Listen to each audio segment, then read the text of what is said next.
How modern architecture arrived in the Indian subcontinent in South Asia throughout the last century is still a fascinating story. With modern architecture appearing in different nature and form in different places, some parts of that story is still untold. Few names from Sri Lanka always come up in our discussions. Masters and stalwarts like Geoffrey Bawa and Anjalendran, especially how Bawa's work has made a tremendous impact in forming the character of a tropical modern architecture. And in this context, I want to recall the beginning of Bawa's international acclaim here in Dhaka, when he presented at the Aga Khan Award for Architecture seminar held in 1984. It was then we witnessed the magnificent, powerful nature of Bawa's work. We have more or less heard the names of the major players in Sri Lanka, and we saw their works in publications and other media. The story of the evolution of a tropical regional modern architecture in Sri Lanka has much more to offer. And we have Channa Daswatte with us today. I believe it is no other than him who could connect the dots of the puzzle of the evolution of modern tropical homes, having worked with the masters, followed by his own practice in Sri Lanka and beyond.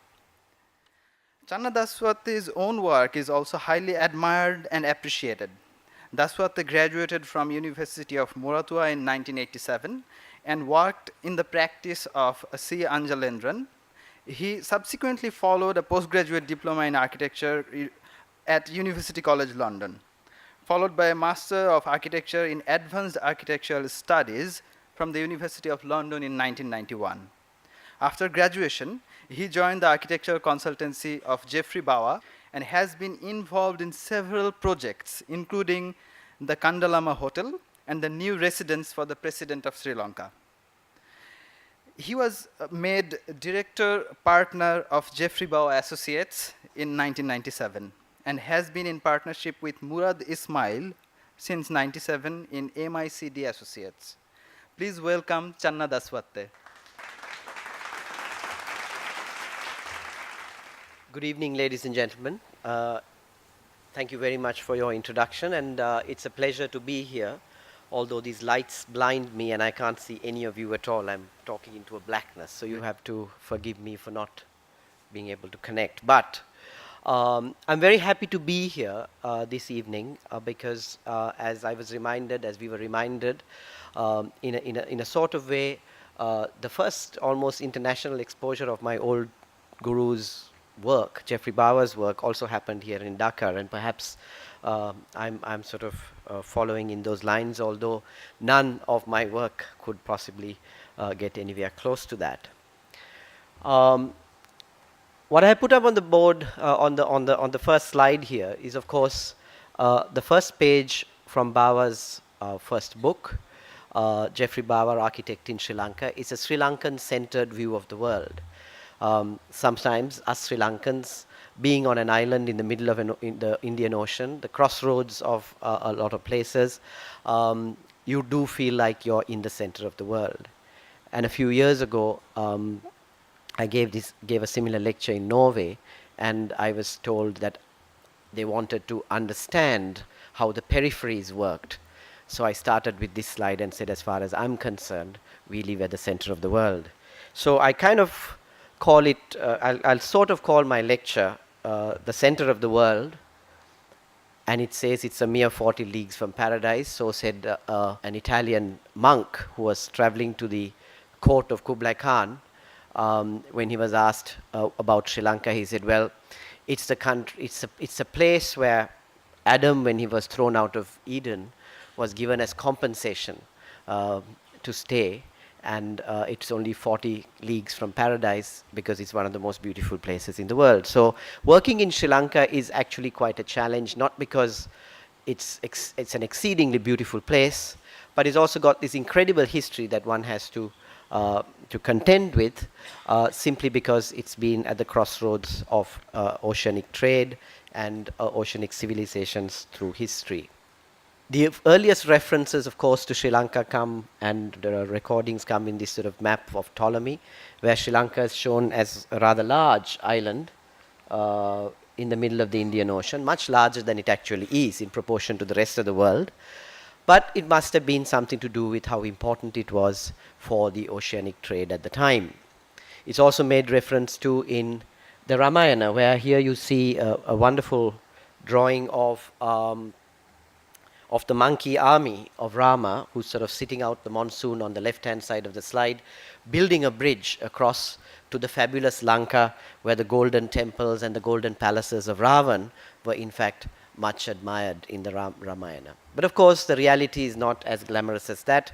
It's got a decent set of beaches around its coast, and in the center of the island are these quite beautiful mountains, some of it now covered by tea, and very, very importantly, Adam's Peak, or Sri Pada in Sinhalese, or Shivanali Padam in Tamil, where all four religions in the country believe that someone or other related to their religion stood up there and had an impression of their foot. So the Buddhists believe it was the Buddha, the Muslims believe it was Adam, the Hindus believe it was Shiva, and the Christians believe it is of St. Thomas, the Apostle of India, sent off by Christ to convert the south of India.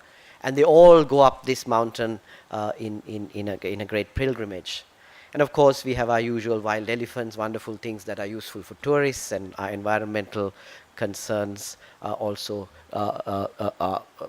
go around the living with all these creatures in what is essentially a small island.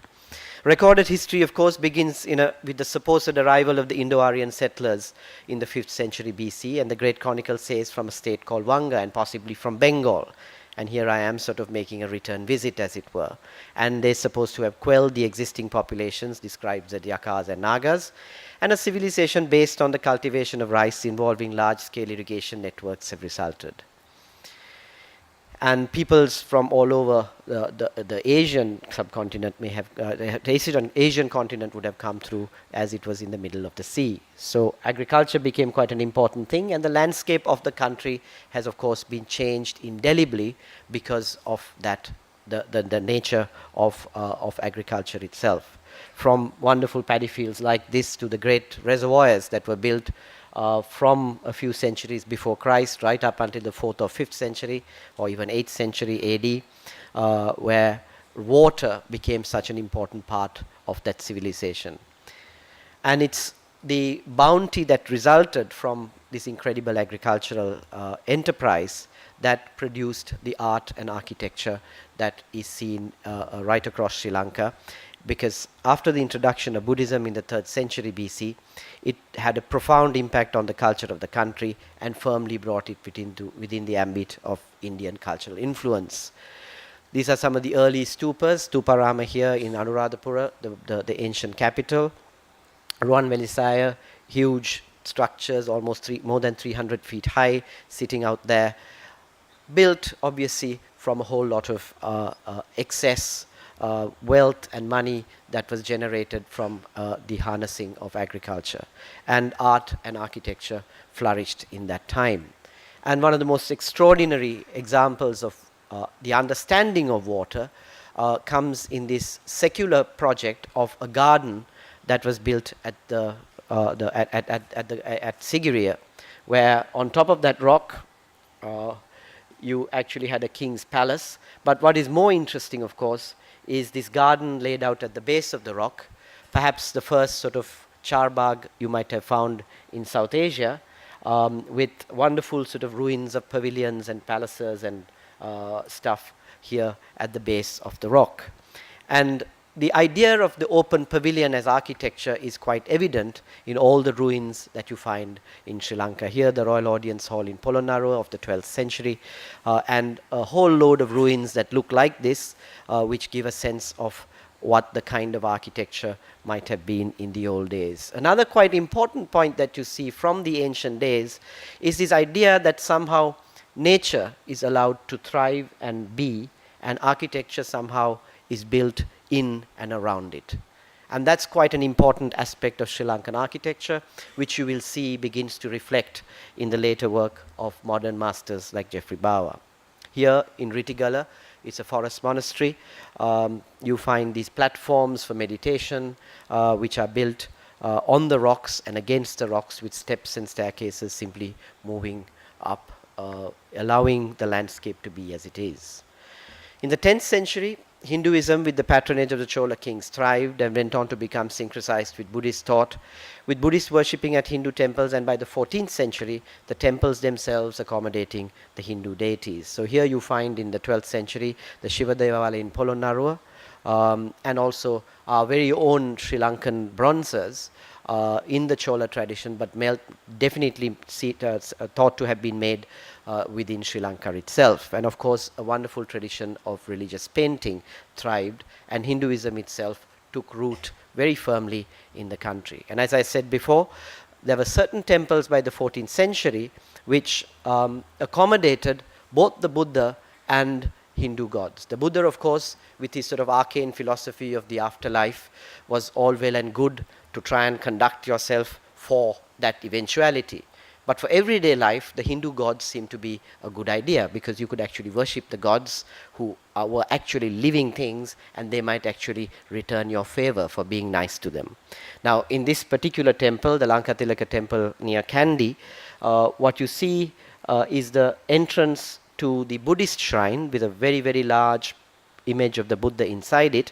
But backed onto this, on the other side of the same temple, is actually a shrine to Vishnu, the god of preservation in the Hindu trinity. And in this particular image of Gadaladeni, a similar temple, that particular shikara has a Hindu god underneath it, and that is really the shikara above the Buddha statue. So there's this incredible syncretism of two of the great religions of the Asian subcontinent that happens in Sri Lanka by about the 14th century. And agriculture and the rituals associated with agriculture, culminating in an incredible spectacle, the Perahera in Kandy, was something that seemed to connect that history right up to the present day. Here you see the elephant carrying the so-called, carrying the relic of, a tiny relic of the Buddha on its back, getting ready to go on a procession around the streets of Kandy, which is a very interesting city because it's a gridded city, and it's a ritual that somehow seems to complete the nature of the city by its circumambulation around it in this incredible manner for 14 days in the month of August. Somehow by the end of the 18th and 18th century, Sri Lankan architecture, from its great heyday of the early centuries after Christ, had somehow remained a very simple set of pavilions. Here a bridge acting as a wayside rest as well as a bridge crossing from one end to another at a temple up in the hills.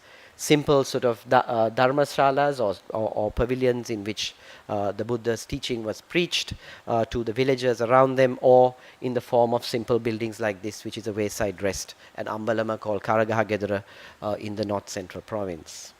In the 10th century, we saw the establishment of Islam with the arrival of the Arabs, and here is sort of what is supposedly the first mosque to have been built in Sri Lanka, of course, now in a European style of design, which happens in the southwest coast of Sri Lanka. And in the 16th century, cinnamon drew the colonial powers of Europe to Sri Lanka, with the Portuguese, Dutch and British taking turns, and they left their marks on the architecture as well of the styles of Europe in its furniture, in the buildings. And somehow by the end of the 19th century, there was a Sri Lankan architecture that was a mix of European ideas and Sri Lankan ways of living. And you had buildings like this, which is an old manor house just outside Kandy, which represented the type of architecture Sri Lanka was going through at the end of the 19th century.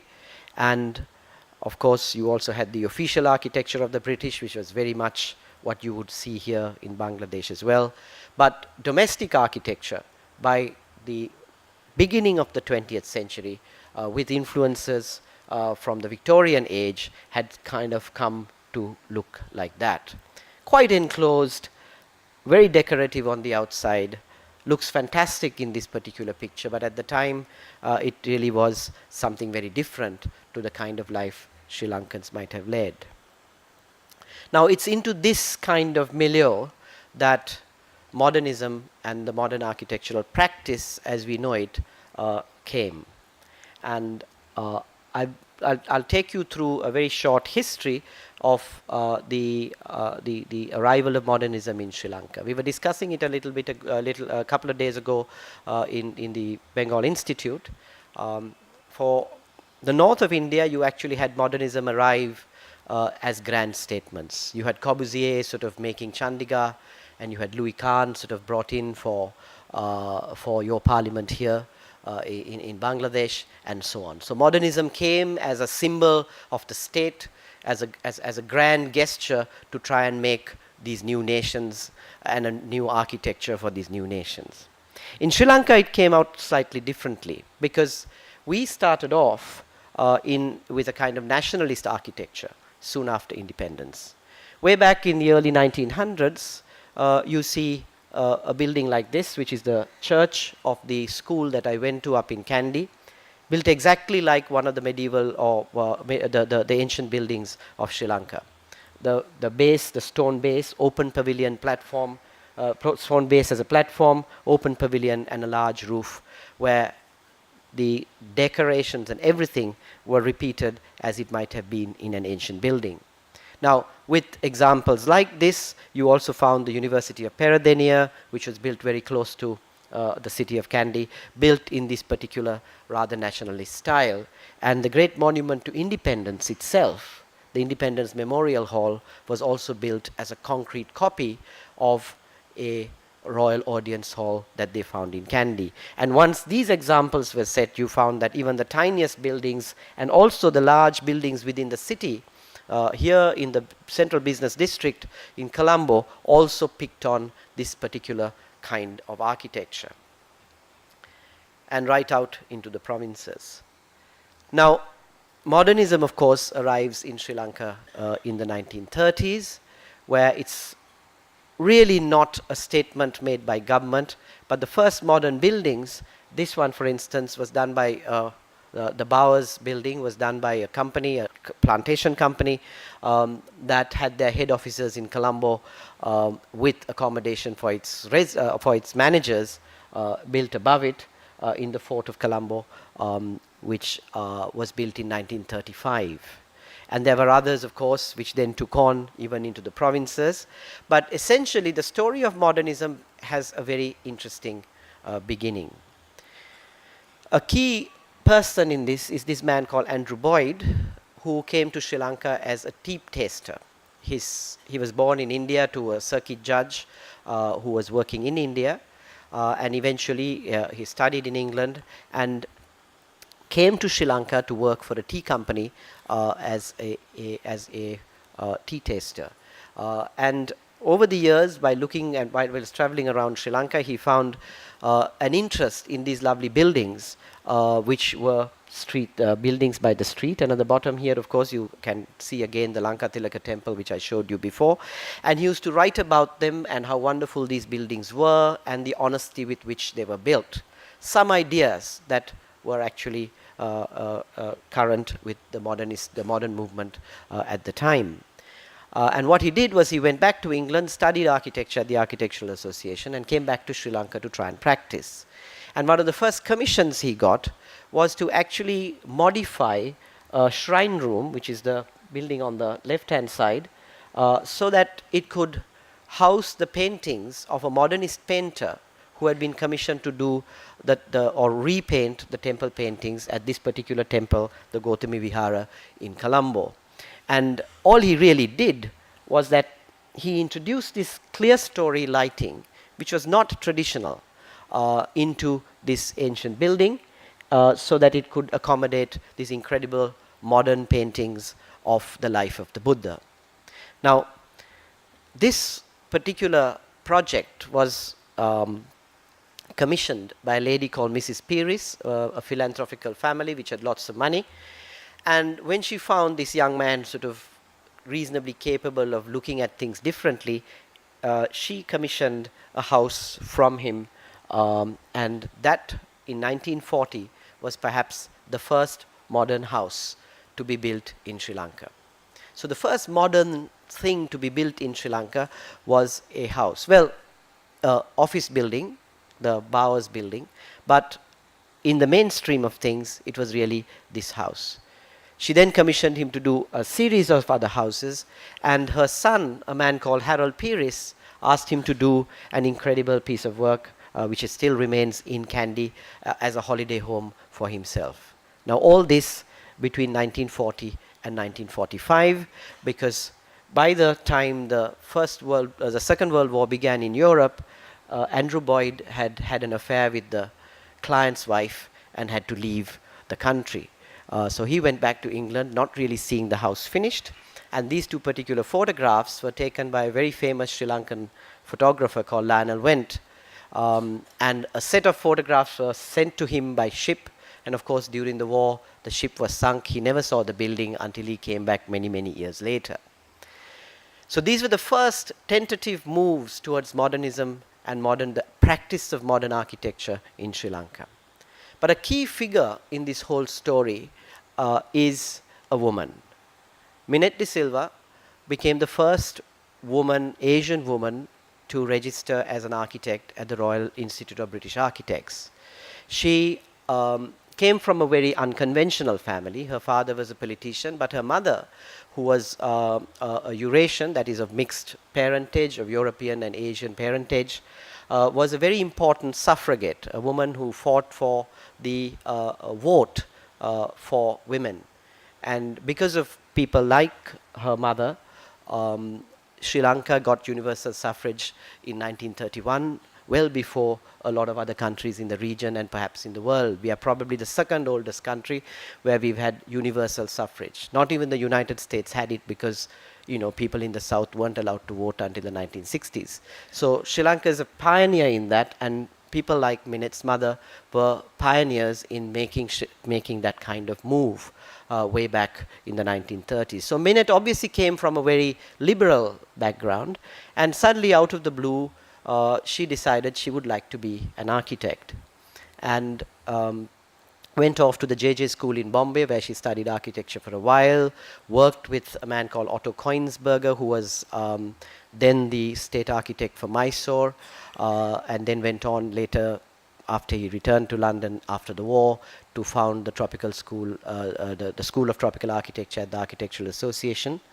And soon after that, Minnette too left for London to study at the Architectural Association. Of course, another contribution she made to our region was that she, along with her sister Anil De Silva and a man called Mulkraj Anand, founded the Modern Architecture Research Group, which used to publish a magazine called Marg, which is still published in India to this day, became the first magazine which discussed modern art and modern architecture. Of course, it now discusses everything about art in India, but at the time it was started, it was essentially to discuss modern art and architecture. Minnette, of course, was a great mover when she moved off to the Architectural Association, and she got to know all the people who were important in the modern movement at the time. Here's a picture of her with Le Corbusier, with whom she built a very, very close friendship, and they wrote to each other right up until he died.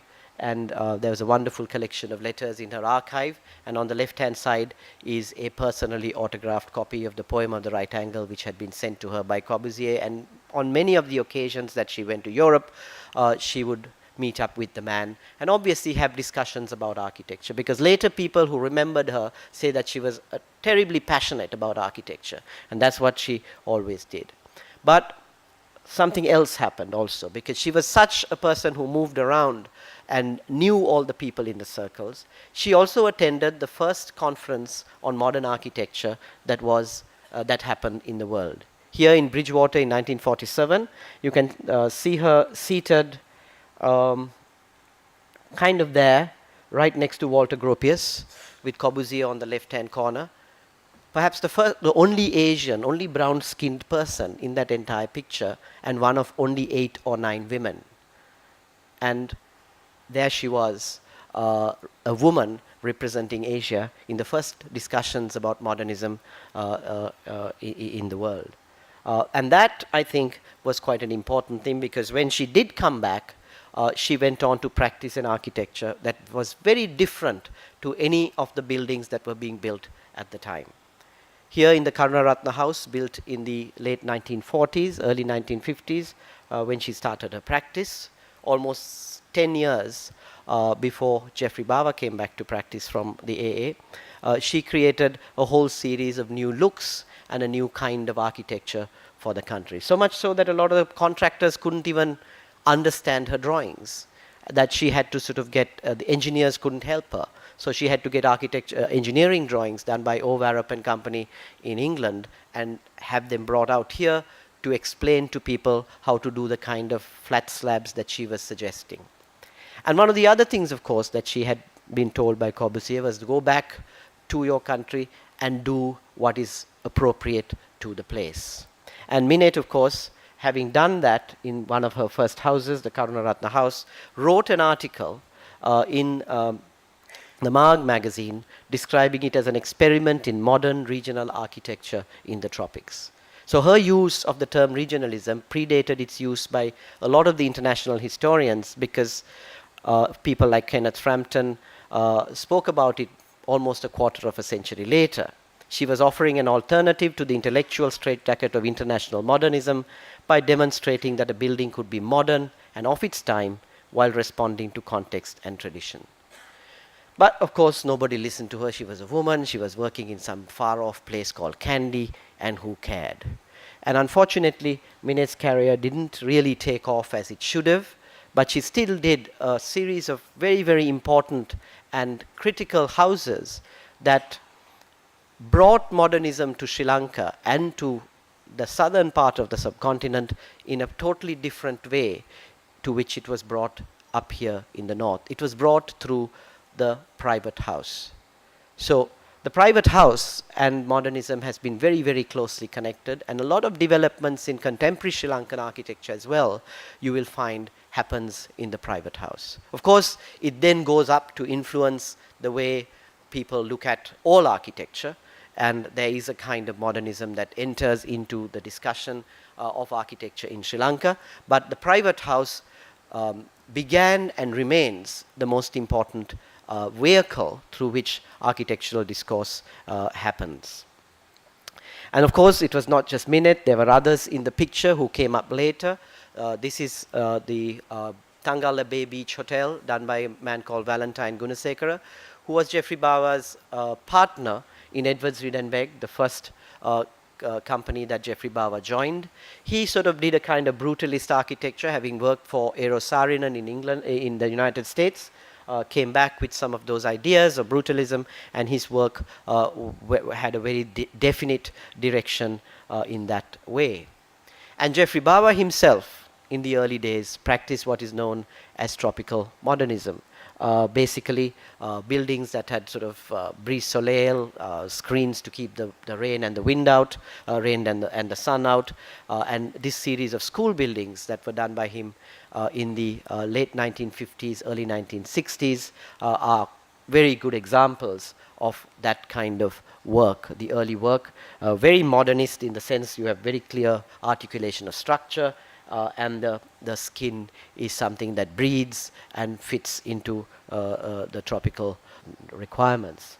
But along with this, Bawa was also going slightly differently. He still remained a modernist in terms of space and in terms of structure, but because of local government intervention in policy, where Sri Lanka, which had been probably had the third highest balance of payment in Asia when it became independent in 1947, by the end of the 1950s, through our welfare state, which of course was a very good thing and we still benefit from it, had ended up having no money at all. And the government had to put in place a lot of restrictions and regulation to try and control the flow of money out, which meant you couldn't import a lot of the things that we now take for granted. So one of the ways in which modernism then transformed itself into a modernism that was Sri Lankan was through a process where Bawa and his colleagues at the time had to use locally available materials to create their modern buildings. Here in the S.H. De Silva house, he's done just that. And the seminal work that became very, very important in his career was this house, the Ina De Silva house. And these photographs I'm showing you are from the time it was built, photographs taken by Bawa himself using his old Leica M3 camera. Of course, this house goes into history because it became one of the first contemporary houses to be listed as a national monument by the government of Sri Lanka when it was threatened with destruction and with demolition. And what we had to do eventually, and I'm very happy to have one of my colleagues, Nilan Kure, here, with his help and help from his colleagues, we have now managed to dismantle the house piece by piece, each stone numbered and placed in boxes, and they're all now going back into place. And should you visit Sri Lanka, hopefully after the end of this year, perhaps after the 15th of January, you might even be able to see this in a different location where the house was moved from its original location to make sure that it survives. Here, of course, you begin to see Bawa creating a courtyard idea as an urban house. But that alone is really not what it is. It's also the way in which he uses local materials to create an architecture that's completely modern, where you actually see the flow of spaces as in most modern buildings, but you will see that it's entirely made of locally found materials, using locally found skills and labor. Of course, this style then develops into what was very importantly the Geoffrey Bawa style, as it were, which then becomes the tropical Asian style, where local materials inform this particular tourist hotel, the Bentota Beach Hotel, the first hotel to be built in this way in 1969. And of course, it's reflected again in this particular project in Bali, the House for Donald Friend in Batu Jimbar, which then sets off an entire set of clones in all the Aman resorts and everything else that happens later on. And the architecture then becomes a larger scale public architecture here in the University of Ruhuna of 1985, and finally, well, before that, in 1982, in the Houses of Parliament just outside Colombo in Kotte. Now, this was the sort of background into which I started practicing architecture. In 1982, when Parliament was opened, I was still in secondary school. But after I joined the University of Moratuwa, I met a gentleman called Anjalendran, whose work took Geoffrey Bawa's sort of ideas to a sort of everyday level. Here in a school for the SOS Village, which is an orphans village in Piliandala, he uses concrete and simple materials of cement and rough stone to create a building that can be maintained, is maintenance free, and with the bright colors tends to bring out a sense of joy in the work that he's doing. And Anjalendran worked for many years for SOS, and this particular project in Gaul was something that I was personally involved in my 1 year of work with him. And he had a tremendous influence in the way that I actually practice architecture and look at architecture. And one of the other things that he made me do while practicing with him was to draw. And he insisted that I would hand draw different kinds of old buildings that he was very fond of. This particular image of a wayside resting place in a place called Karagaha Gedara, which was very close to actually where my mother lived, but I never knew of his existence until he dragged us around to see these things. So observing these beautiful buildings at first hand and drawing them by hand the way one was asked to draw, one began to understand how that and the key lesson from this was that architecture can't just, I mean, it's not something that you could flit about with, but that buildings had to be crafted, that each thing had a place and a way of doing things, and you couldn't just do it just for the fun of it, because when you're in architecture school, you think you can, scribble a few things and make it rather sexy, and particularly now with things like computers, it's very, very easy to do that. But in being made to do these drawings, in Anjalendran's office, I understood that architecture is actually a craft. It's not just something you can take for granted. Everything has its time and its place. And this particular set of measured drawings we would have done for months. It was the first drawing I'd ever did on the left-hand side in this particular style. And the drawings themselves, the plan, section and elevation were done with a colleague of mine in office, Anoma Piris, who herself is an eminent academic in Australia now. But we were made to do this, so we understood that architecture was indeed a craft. And that was a great lesson that Anjalendran taught me over the year that I worked with him, and of course over the many years now that I have known him. In fact, long after I came back from my master's, he would come back to me and say, "Channa, there's a lovely building there, I want you to go and draw it." And off I would go, leave my work and go and do this drawing so that it could become, and very recently, quite a fabulous book of all these drawings that he got us and his other students to do over a 20-year period has been published as a book of drawings. After working with him, I went off to the Bartlett School at the University College London and did a master's and a diploma, and came back, of course, to work with Geoffrey Bawa. And my first project with him was this quite incredible work, the Kandalama, which I think in a sort of way was Geoffrey Bawa's swan song, the great statement he was making perhaps at the end of his career. Although he did go on to work for 8 more years, the Kandalama, I think, was really one of his greatest works at that time. The way he conceived of a hotel was quite extraordinary. That's the entrance. You walk up into a sort of old timber beam that had been salvaged from a burnt-out building in Colombo, which became the reception table, all under this simple floating slab that makes a connection with an incredible landscape, which of course has this ancient lake built in the 4th century AD as a fabulous view. You walk through tunnel and you're then sort of thrown in and confronted with this spectacular view once again. And in this particular location, because out there is also Sigiriya, which I showed you in one of those earlier images. And of course, Bawa's great sort of way of connecting the landscape by using things like swimming pools and lines in the landscape to draw your eye out is quite obvious in this particular project. And the other thing here, of course, was this idea that somehow when you complete a building and walk away from it, most architects think, wow, that's it, I've done it, here's my statement, it's a fantastic building.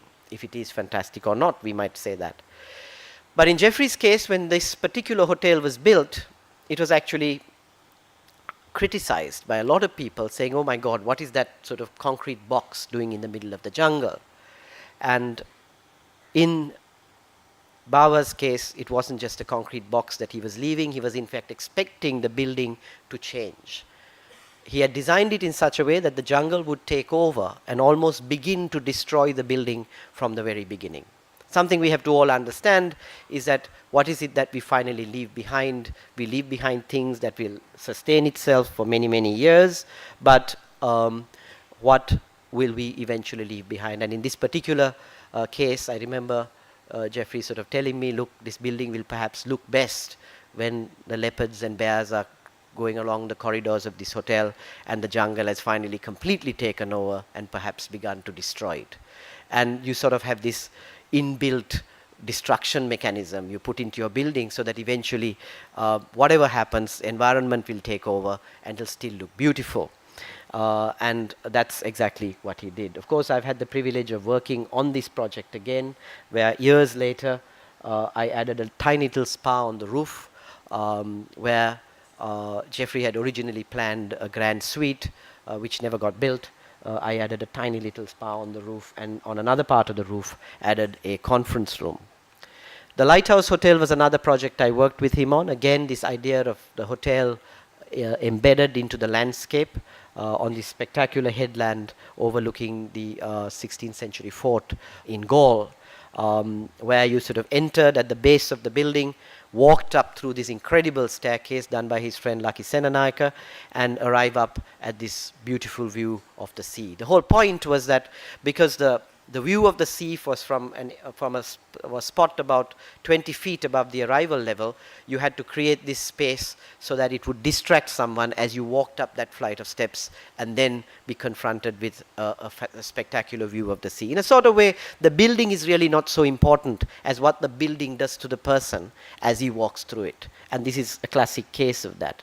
And of course, the rest of the building is a series of blocks that are interconnected by landscaped spaces that take you to your rooms and to the enjoyment of the hotel. Of course, a few years later, I added a spa right at the end of the building, picking up some of the language that Bawa had used in that particular building to create a courtyard house, which was taken on as a spa.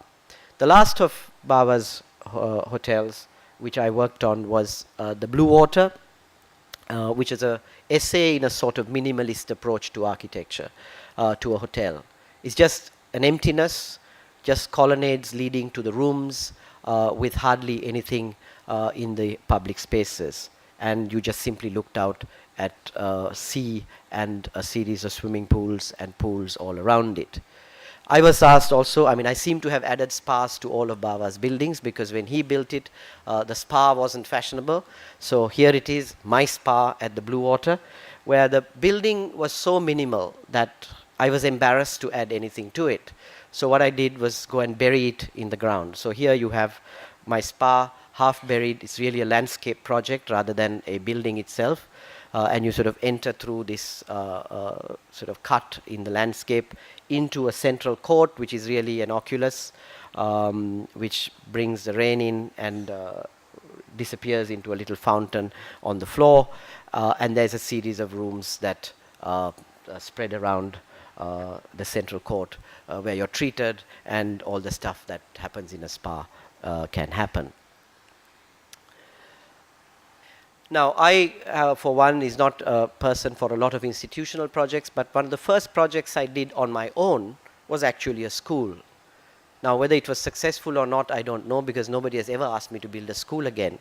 But this was quite an interesting project because it brought together two ideas that I was very, two of the practices that I quite enjoy participating in. One was the conservation and restoration of an old 19th century house, which I really love doing. And then how is it that you then add building to house some 250 children who had originally been all tucked into this ancient building, and it was falling apart. So there it was. I'm just going to show you that plan, only the one plan. I'm not going to bore you with plans this evening. Here was the old house that needed to be conserved, and that was the building that I added, a very simple block of classrooms. But what was interesting and what one had to react to was a whole series of issues such as this. The old house was right up against one of the busiest streets in the heart of Colombo. Kolpeti is a very, very busy street, and Station Road Kolpeti is even busier because it was partly a bus stand where private buses come and park and so on. So I had to try and create this sense of enclosure, a blank wall, but I also had to take some kind of ventilation and so on from that side. But what I did was to create a blank wall on the first two levels and then start beginning to open it up a little bit more on the upper levels. So you kind of see that with all the buses parked right up against the school, so that you blocked out the city and then you walked into something else where you came through a little door there and you walked into that particular courtyard with the classrooms opening into the central court. The old building was actually quite magnificent, a grand old house which we conserved and restored in the best way possible and reused it for many of the school's activities. This magnificent hall on the left-hand side with its marble floors became the main assembly hall for the kids, so that they could sit on the marble floor and listen to their principal speak with them. And then the other rooms on the upper floor were made into classrooms. What was also interesting, though, was it was a grand old house, so it had a very great height for the 2 stories. So I could actually add 3 floors in the height of the 2 floors of the house. So what you see here is a picture of that. That's 2 stories, but you have 1, 2, 3 floors added in the new classes. So I could get a maximum amount of space without really making the line of the roof change so that the whole place felt like it has always been there. And we had great fun doing it and making those connections. You see a sort of connection made between the old building and the new building here. And of course, the classrooms, once the kids occupied it, was quite beyond my control. Um, Another small institutional building which is incomplete but is complete on the outside is a small library and a memorial museum I made for a friend's family in Porbandar in Gujarat. There is a school there called the Arya Kanya Gurukul, which started in about 1920 to educate women in the rural parts of Saurashtra. Quite a sort of bold decision on that grounds. But here, the daughter of the founder, who was herself a scholar and a collector of fantastic books and so on, left an incredible collection of books to the school, and I was asked to create both a memorial and a library and museum for her things. So here in Porbandar, I sort of picked up on the vernacular of the area and tried to create a modern building around it. So here you have a reading room floating above the water, but the rest of the library as a room on the right-hand side. But it's also essentially a garden. What it is this long axis that connects a gate that's here to the memorial to their grandfather, which is beyond that building. And these buildings that I've built act as a sort of gateway towards the memorial of the person who founded the school. Used as a simple palette of materials of limestone because their family are a cement company, so they can get a lot of access to limestone. So we used a lot of limestone, a simple concrete frame, and of course the garden and the garden of contemplation that you find here is something that was quite interesting to make. That's the Memorial Museum, and then of course the reading room and library floating over the water, so that in the warm summer months you can still sit under the shade and be cooled by the breezes that blow over this space. I've also created little places to sit on the water, and of course the internal spaces have been shaded by jalis that bring in muted light so that the rare books that are going to be part of this collection will not be disturbed. I'm very quickly going to show you an unbuilt project. I normally don't do that, but this I think was interesting for me because it was going to be built in Kolkata for a company called Ambuja Building, and it was going to be their headquarters. Unfortunately, problems of Vastu and other things intervened, and it was never built. But I quite enjoyed designing with this particular language that you find even in this building, which is so much a part of Bengal and the heritage of Bengal. I've been working in Kolkata for a few years, and I've come to appreciate Bengal in a very positive way, and a lot of that came through in trying to create this headquarters. It was quite interesting because it was not just going to be an office building. It had performance spaces, it had a small hotel and guest house, it had a clubhouse for business people, and so on, and all of it was made around a central performance space which was to be used as lunch spaces for the office workers, and so on and so forth. Of course, after working with Geoffrey Bawa, particularly in the last years, I have also been stuck with having to do lots of projects for hotels. So I'm just going to show you a few of what I have done, and that's really my work in hospitality. This was a tiny project done with the Lighthouse Hotel group. In fact, they had a site that was by a lake, and we were going to build mock-up rooms for that particular site on a site closer to the Lighthouse Hotel.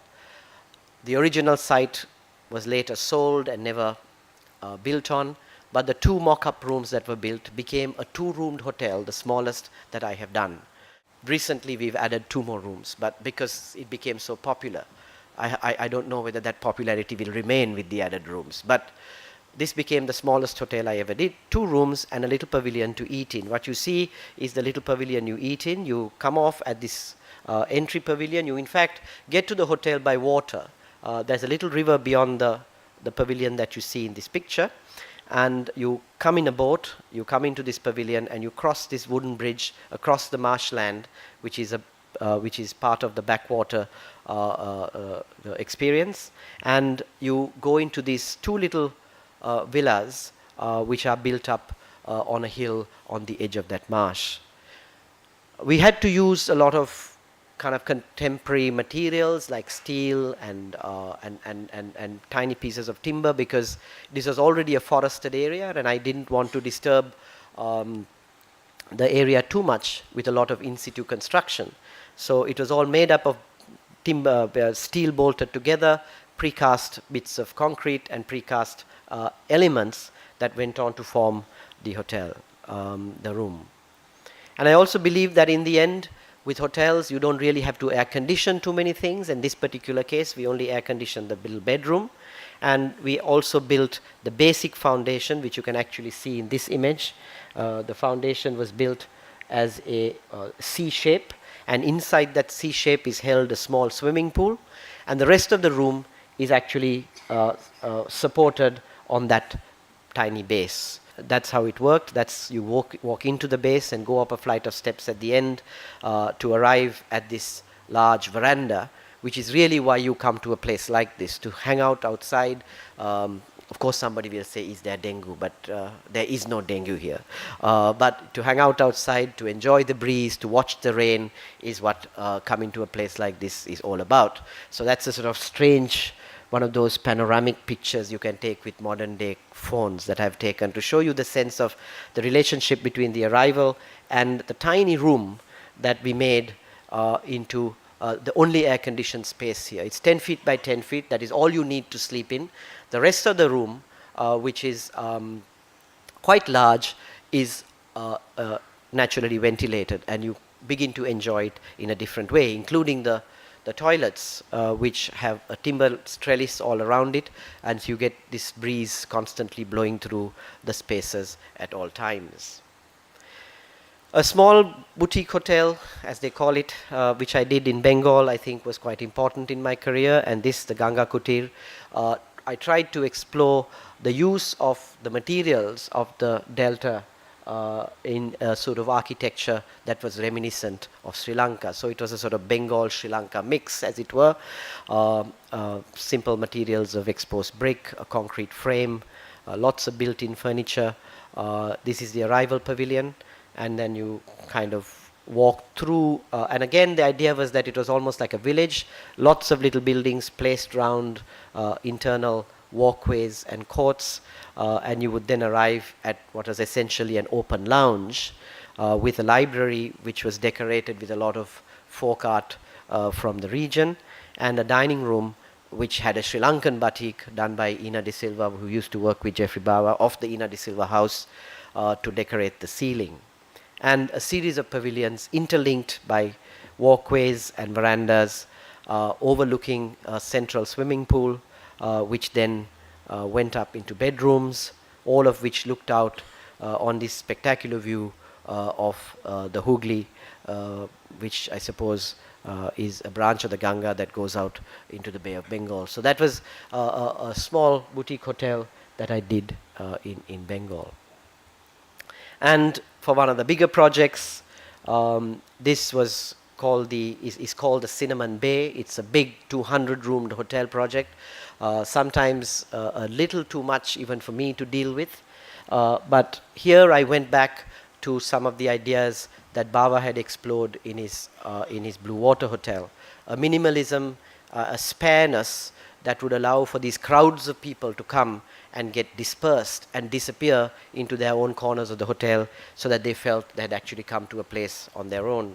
So you find a large sweeping entrance going up into an empty reception space, except for the sculpture on the left-hand side, made out of destroyed boats that had been collected after they were destroyed in the tsunami a few years before I built this, and had been in part of the client's collection. So it's a kind of lotus that has been made out of all the bits and pieces. And from the leftover pieces, there's a second sculpture at the end of this corridor. But it's essentially an empty space into which people arrive and then look across a courtyard down into a restaurant at the base of it, and through that out into the sea in the distance. So the idea is that you bring people, large numbers of them. If it's 200 rooms, you'll have 40 people arriving in a bus at any given moment, and then they would disperse into this very large series of spaces and disappear. And you go down a flight of steps on one side of this courtyard garden and arrive at a very high veranda which overlooks a pool and the beachside garden, again using a very, very simple aesthetic. There is water flowing on some of these tiny channels as well, and there's a vast pool outside the hotel that you look at. And the hotel itself is a very, very simple grid of concrete columns with cement jalis or cement screens to give privacy to the bathrooms, which also have a view of the sea and natural ventilation, but is screened off to give a sort of mottled light. So in a sense, it connects up with some of Bawa's early work and some of his later work to create perhaps the first big hotel that I had done. Another sort of hospitality project I quite enjoyed was the renovation of a old hotel from the 1970s in Hikkaduwa, where I used a lot of artists and art and just some fun stuff to make it work. That's the arrival reception with this painting, which is about 80 feet long, done by a friend who's quite a sort of funky artist doing quite funny stuff. This particular painting depicts a tourist's experience if he came to this particular part of the south coast. And you began to sort of use folk traditions like the carving of devil's masks, which is very much a part of Sri Lankan healing traditions. And here we've used some modern versions of it as art behind the reception. And what this shows, of course, is the approach I took here was that the original hotel was air conditioned in a particular way that the 14-foot high ceilings or slabs were reduced to about 8 feet because of the air conditioning equipment that hung there. So what I did was to get rid of all that stuff, recycle all the timber and line the walls with it, and created a sort of duct for air conditioning behind that, so that I could still get a great height and recycle all the timber and still have a sense of space in what was otherwise a very, very enclosed space. So what we did was to create one large veranda without breaking up any of the spaces. Few of the spaces can actually be air conditioned and the others are just open to the outside. Here again you begin to see that kind of stuff, the recycled timber coming up. In some places it's used for lighting, it's used for air conditioning and so on, and the old slab was cleaned and polished and left as it was. It's also used for lighting because the original slabs couldn't be broken down, so we just brought in parts of that slab to create lighting on the old concrete and also to have point lighting in places we wanted. And it really became quite a fun place to be in, with a slightly mad bar, white painted piano in the middle of it, and of course funky lighting so that it could be a great beach resort. Coming from this conservation project, as it were, of a 1960s building, I'd like to take you through a few smaller conservation projects that I've done over the years and enjoyed terribly. One of the first conservation jobs I did was the conversion of a house from 1730, now called the Dutch House, but it still has its old name, Doornberg, which means Thornhill, built outside the old fort of Gaul on one of the hills overlooking the fort, and originally for a Dutch admiral who had retired from Batavia. It was an extraordinary house, and the client had one very simple request, that you somehow used the house in any way possible to create a very comfortable experience of one of these old houses, plus also to give a sense of what it might have been to live in a 17th or 16th, 17th century painting of one of the great Dutch masters.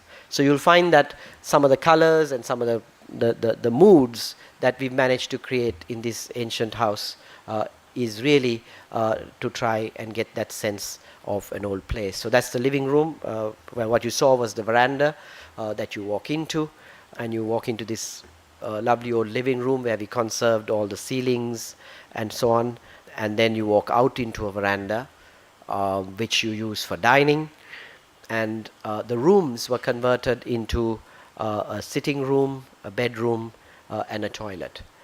These were large rooms where each room became a single-use space interconnected to make a large suite. And because we could only convert the original house into 2 suites, I did what architects are not supposed to do, to add to the old building, and we added a very large single room. So any archaeologist in the future would know that it's nothing from the 17th century, because the nature of the room is very different to the rest of the house. And we had a long room like this added with a very contemporary, very modern bathroom at the end of it. And that's what the house looks like. Very, very beautiful experience of living in Gaul. It's not pretending to be 17th century, but it gives you a sense of the calm of the lifestyle that might have been led by a retired admiral in that period. So that's the Dutch house, which is croquet lawns on one side. And the client wanted a swimming pool, and the one thing I didn't want to do was to have a swimming pool on the lawn. So what we did was to push the swimming pool over the edge of the lawn, to have a long, thin lap pool around this mango tree, and you never really saw it from the main house. So you kind of got a sense of going into an old Sri Lankan house, but it was still very much a hotel with all the modern conveniences that come with it. In the second project, in the heart of Gaul, it's called the Gaul Fort Hotel. We found a merchant's house which had been lived in by a family of jewelers for many years, the Markers, who were very famous family in Sri Lanka for jewelers. They began in Gaul, moved to Colombo. Sir Muhammad Marker became a very, very famous businessman in Colombo. But their original house had then been used as a factory for manufacturing some of their jewelry, which was then sold on to another manufacturer. And when we found the place, it was in a terribly sorry state. That's what you see is the building as we found it. And this is what we managed to do with it, to create a veranda with screens. That's what we found on the left-hand side, and on the right-hand side is the conserved and restored building. And again on the left-hand side, what we found. And one of the things I found here, because the roof had broken in and caved in, was this beautiful quality of light, which on the right-hand side I tried to preserve when we conserved it. So in a sort of way, it was not trying to go back to what it was, but to somehow capture some of the spirit that was already in the building. So the broken roof somehow inspired me to create what is on the on the right-hand side, which is to allow the light to still come through by not completing the ceiling that was originally part of this building. Of course, the Gaul Fort Hotel went on to be a very well-known little hostelry with 16 rooms, with a lovely cafe and bar, which you could sit out here on the veranda. The lured shutters were added because it gave the diners a little bit of privacy from what was going on the road, and of course you could either open it or close it as you wished, and you walked into this lovely old house with details of this mad addition apparently that had been done to celebrate a wedding in the 1930s. And of course the dining room, the sitting rooms, and out through into a wing of rooms which had bedrooms, and this quite extraordinary structure on the left hand side with these oversized columns, which I was quite thrilled with. And the top of that whole thing is one suite which rather looks like that. So the old dilapidated house becomes a bit of a palace for someone to enjoy living in the heart, in the middle of the fort. The old factory, which had kind of destroyed most of the house, had to be removed, and we had to go into all the details of what it might have been like with little bits and pieces that were left, and then in fact, restoration rather than conservation had to start to happen, except, of course, on this floor where it was reasonably intact, and all we've done is conserve what we found. Another building, which was again a 19th century building, which had originally been built as a school called Mahinda College, perhaps the first Buddhist school in Gaul, started by the Theosophical Society, was built in about 1860. It had then been made into a bank in the 1940s and became a printing workshop in the 1960s. And when the idea of printing, I suppose, went out of fashion with the arrival of the computer, the poor building suffered because the printers just couldn't afford to maintain the old building, and that's the state in which we actually found it. Really, really sorry state for a building, and magnificent proportions and gorgeous doors and things like that, but in a terrible, terrible state. So we set to work on it. There are very strict rules in the Gaul heritage precinct. It's a World Heritage Site, so you have to sort of be very careful about how you do it. But unfortunately, this particular section was so badly damaged, and there was an entire tree growing on the building that we had to dismantle the front and rebuild it, having pulled out the root that had gone down from the roof all the way down the 2 floors to the ground. And it's called the Fort Printers, still called the Fort Printers, but it's actually now a small hotel of 6 rooms. And there were some interesting things I had to do to complete this particular work. We left the old printers at the entrance, the old printing machines, which the poor printer had nothing to do with. He sold them to my client at next to nothing. So they become sort of ornament in the front room. And of course, for me, again, bringing this light in to these old buildings was quite important. So we left a lot of skylights in different ways so that they not only brought light in, but also modeled the incredible timber framework of the roof. You'll see that that's really what it's about. And it happens in the bedrooms and in the toilets and everywhere else. We added a tiny swimming pool at the back, and that's how the staircase was. We restored it to become what it is. And this is that corridor which I showed you earlier, restored and conserved as it comes. And for me, the most interesting thing about the upper floor of this project was this incredible structure of roof. And it had been built at a school, so the rooms were actually classroom sized, and they were sort of squarish. And the problem of this project was they were rather large rooms, and you couldn't possibly justify making a second room into a toilet. The big problem with old buildings is that there are no toilets, because the traditional building does not have an attached toilet. Toilets were outside. You had to walk out to the toilet. Even in this case, the toilets for the school were where the swimming pool is.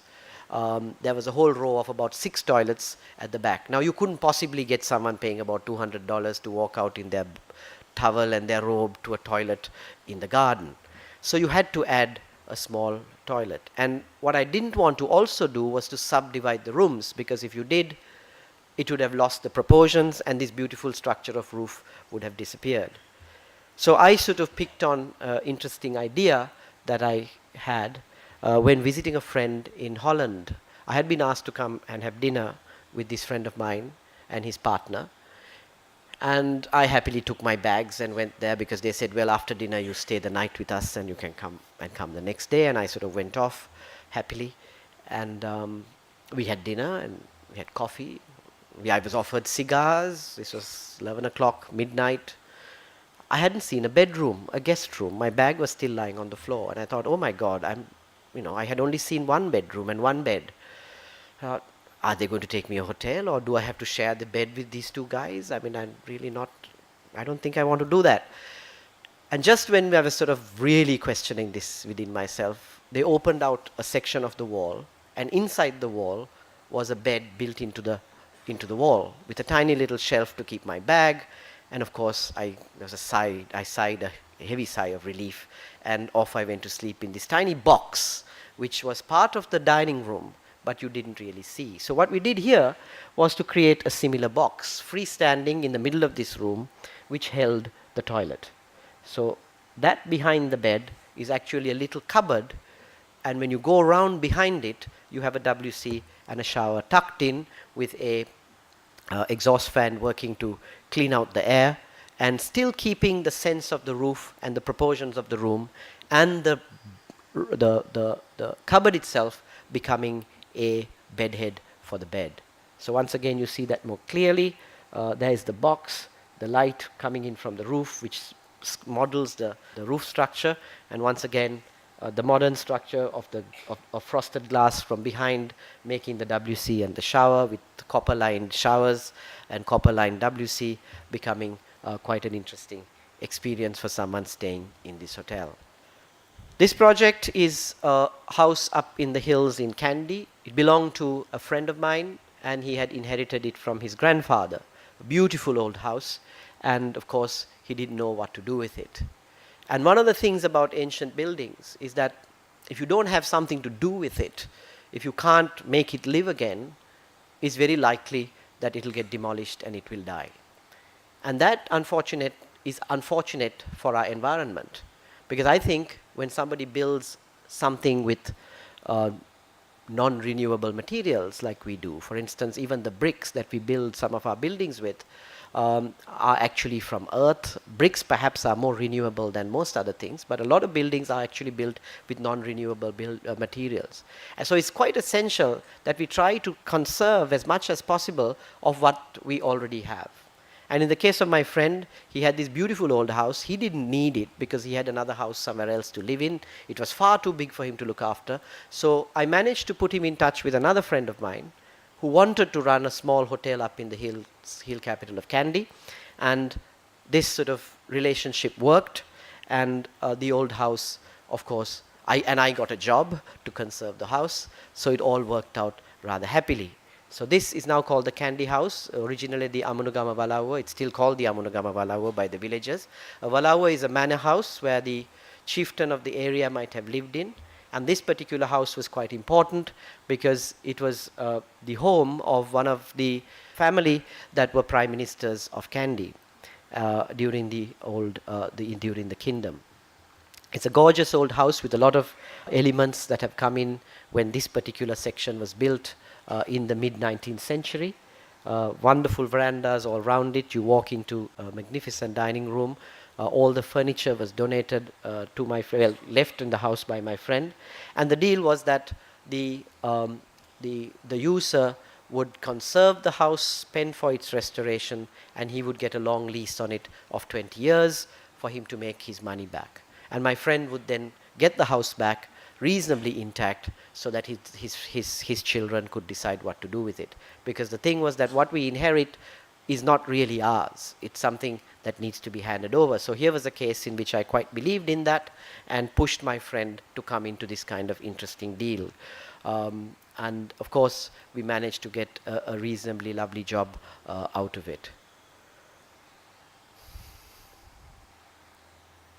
Here again, bathrooms were quite interesting. I don't have any pictures of them, but again, they had to be done in boxes and so on because we didn't have the spaces to create all the bathrooms we needed.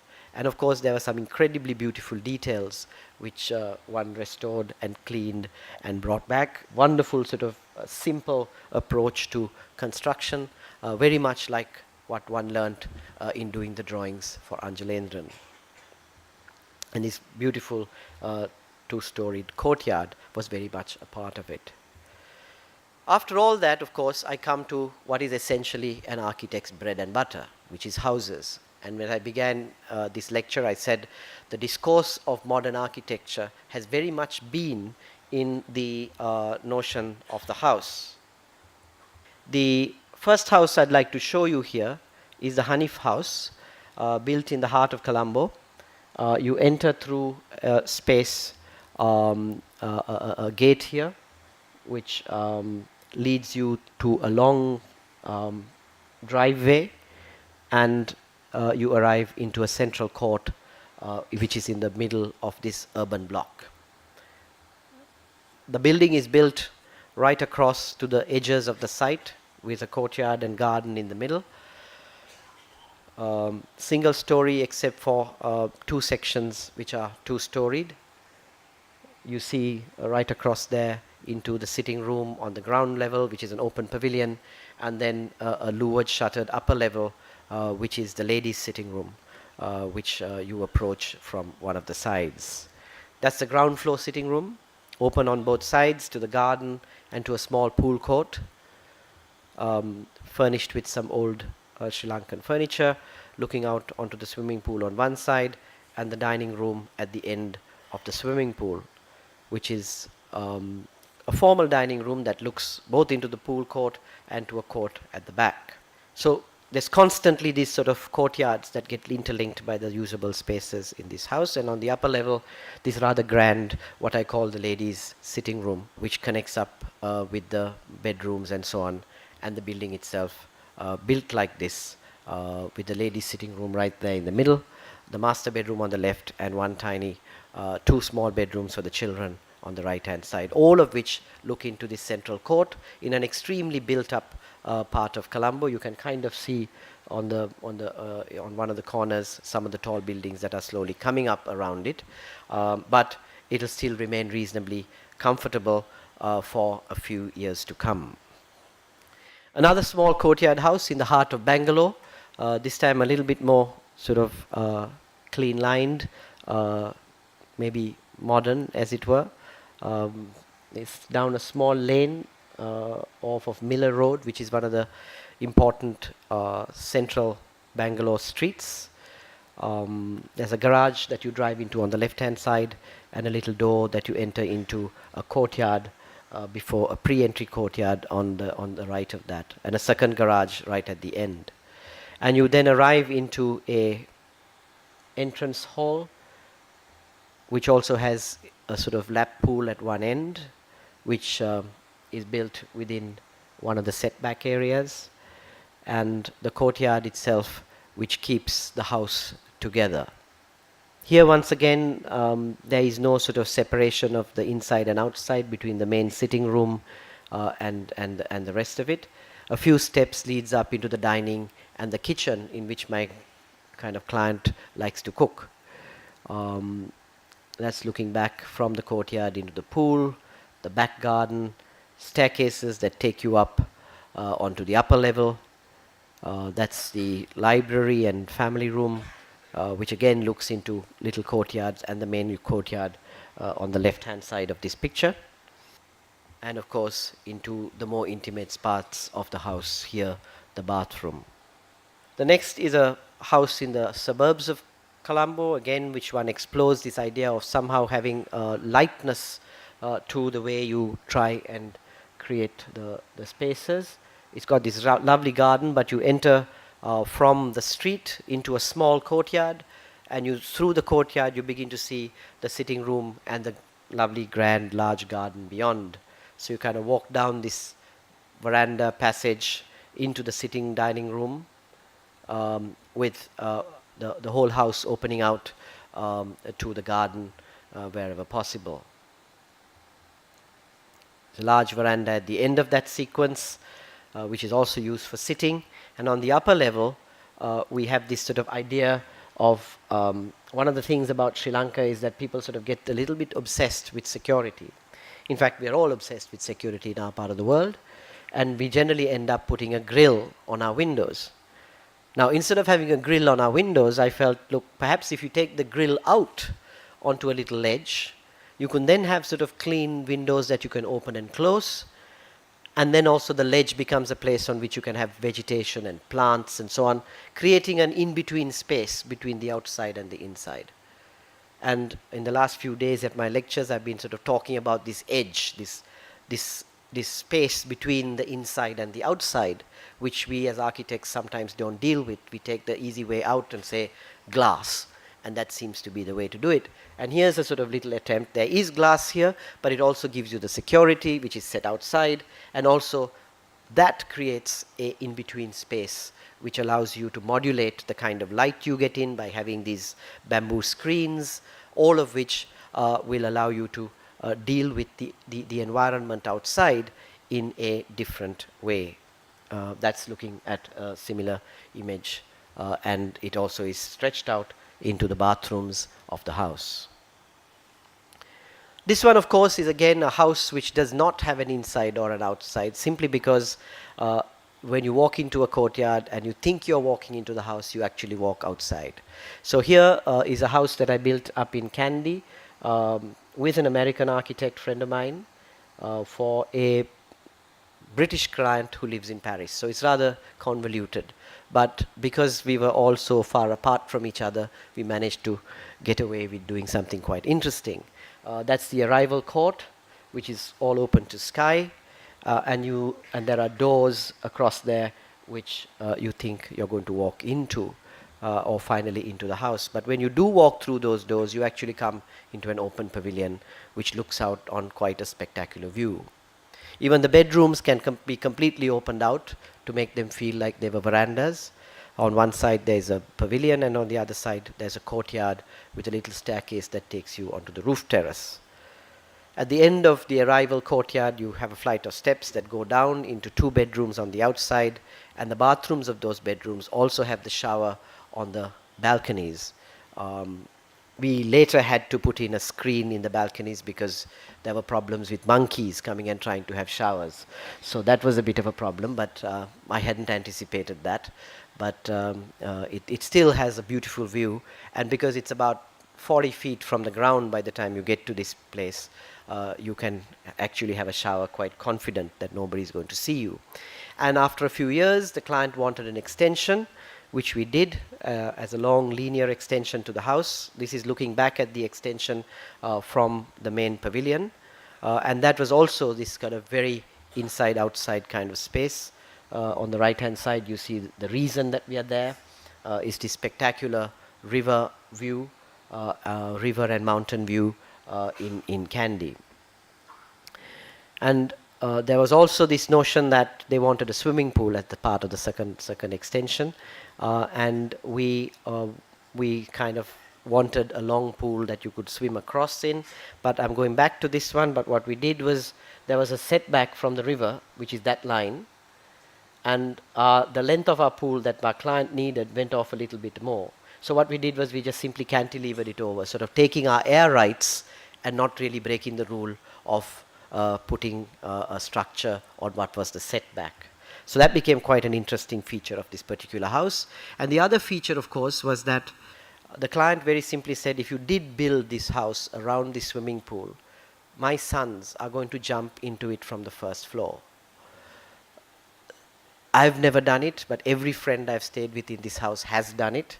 So what we did was, instead of getting them to jump out of the windows and perhaps hit their heads on that ledge, we allowed for a door which you would open inwards, which meant that you were doing it deliberately.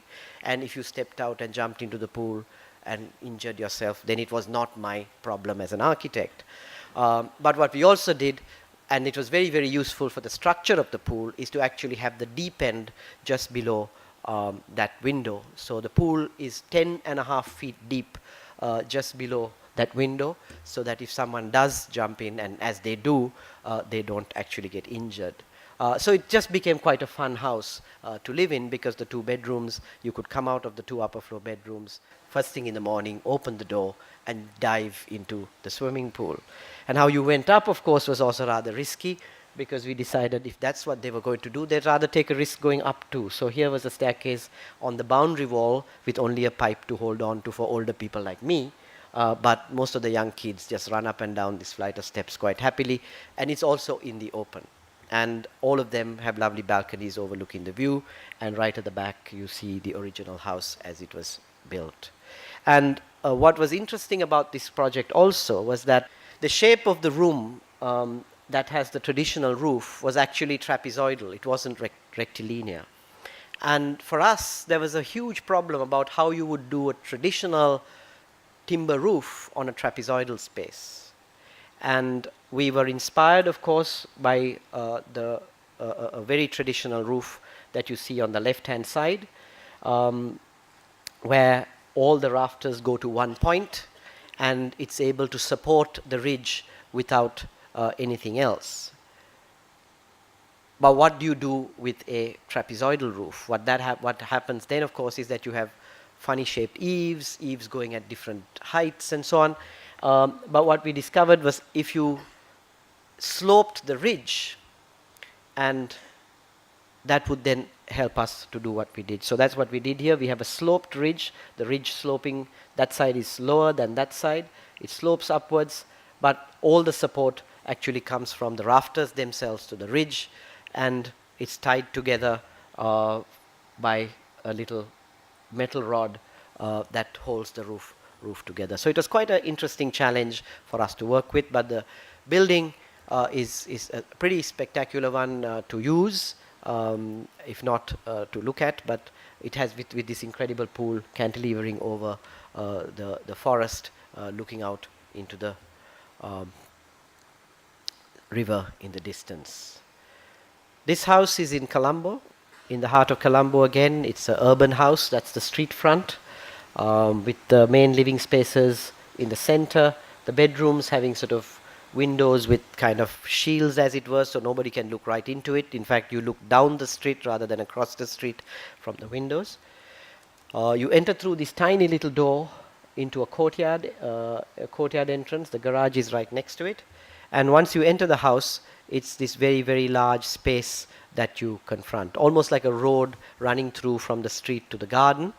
On the left-hand side, steps take you to the private part of the house on the upper floor, with bedrooms and family rooms and so on. Because this was for a couple, a corporate couple who do a lot of home entertaining. So the idea was that the ground floor is simply on pilates, and you could have a party for 100 or an intimate party for 6. So anything could work in a space like this. So it's essentially called the garden house for some reason, only because when you walk into the space, the first thing you feel and you confront is the garden. And the sunlight comes pouring into the house as it sets, and it really feels like you're sitting in the garden rather than you're sitting inside the house. And the simplicity of the structure makes you almost ignore the structure, and you make this connection with the outside. Of course, as you go up, it's a little bit more conventional, with sort of rooms with books and pianos and whatever else that people have in their homes. But you eventually come out onto quite a wonderful roof terrace with a screening device to give you privacy from the other roof terraces that are fast coming up in this neighborhood. But it's a wonderful place to spend an evening in the heart of Colombo, and the house itself from the garden is a very square grid with the roof terrace on top. A similar house in Colombo on a tight site. It's straight off the street again. Colombo has this set of rules that allow you to build right up onto the street line and also to the two sides. And what you really need to keep is your rear space. So you can actually build wall to wall on either side. So there's a lot of, so it kind of is tending towards becoming a very, very urban, very tight urban city if everybody builds in that way. And here, and most people tend to have their sitting rooms at the back, like we saw in the previous house, and you have direct entrances off the street. Sort of going back to an idea that's almost like in the cities in Fez and in where you just have a door, you walk in, and there's a whole private world inside. In this case, we decided that the entrance must be a little bit less forbidding. So there's a little entry hall with a grilled gate, with a little bench for someone to sit, waiting for the main door to be opened. But when the main door does open, you enter almost directly into a very large sitting room, library kind of sitting room, on the left of the entrance, which has its own private court towards the street, and also opens out into the garden at the back. Here again, there's a little swimming pool. You walk out into a sort of veranda, swimming pool, and a veranda takes you out from the sitting room towards the dining space, which is also an open space. The sitting room can be air conditioned if it's necessary. It hardly is, but the dining room just can't be. It's a big open veranda opening, surrounded by garden and the pool terrace. Here you also have a couple of bits of art. Lucky Senanayaka did this wonderful chandelier hanging over the dining table, and the one that you saw in the sitting room. Staircases take you up into, again, more conventional spaces like this library, and of course the uppermost level has a lot of timber louvers which allow you a lot of ventilation but privacy from the taller buildings that are coming up around you. So the bottom is completely opened, looking into courtyard gardens which are very private, but the upper level has this screening device which allows you glimpses of the city, but also the privacy you require to live in it. It's a bit of a manicured garden because it's a tiny garden, and it allows once again, for easy entertainment. I'll go through this one very quickly. I think I've come to 1.5 hours, which I'm supposed to stop at. A house that I built for a Sri Lankan expatriate in Malaysia. He lives in Singapore, but about half an hour from Singapore town, there is this sort of farm, as it were. And this house was built so that he had a sense of perhaps living in Sri Lanka when he wanted to get away from the hustle and bustle of Singapore. So it uses a sort of language that is Sri Lankan, but also very contemporary detailing, which is what he really wanted. He didn't want all the details of the memory, but he just wanted the sense of the spaces that he might have known in his childhood when he grew up in Sri Lanka. So there is a sort of large courtyard with a wonderful sort of coral tree in it, upper level bedrooms, very large open sitting areas, looking through the whole house into the gardens that surround it. Once again, the sitting room open on both sides, unair conditioned, and up this flight of steps, beautifully crafted by an Indonesian woodworker, you go up onto the upper floor, family room, and walk down these spaces into the bedrooms which are on the upper level. And from the upper levels you have rather lovely long distant views of the surrounding countryside and a swimming pool for recreation. This house is built for a friend of mine, again up in the hills of Kandy, up in the countryside. So we are sort of now into a few country houses. You arrive at it from a road which is above it, and you come to a point where you take a little bridge to get into the house. And the house is essentially a frame structure with a very simple roof floating over the whole thing, and the whole place is filled with a collection of art and craft that my friend had collected over the years. So that's the arrival balcony. On one side he had a studio where he could sit and paint. He was a bit of a painter. And a sitting room on the other side with this huge roof floating over the frame structure. And that's the sitting room on the upper level, looking out into a fantastic view of lake and mountains. And you go down this flight of steps with a sort of steel handrail that was done by him and me over a weekend with a metal worker, twisting and turning the steel as we like to make it a display for his collection of antique lamps. And of course, very simply furnished with some antique furniture that he had. All of it is steel grilled, because again it's in the middle of a jungle and there are monkeys, so the only reason that we have the grills is to keep out the animals. Otherwise he would have quite happily lived in a completely open space.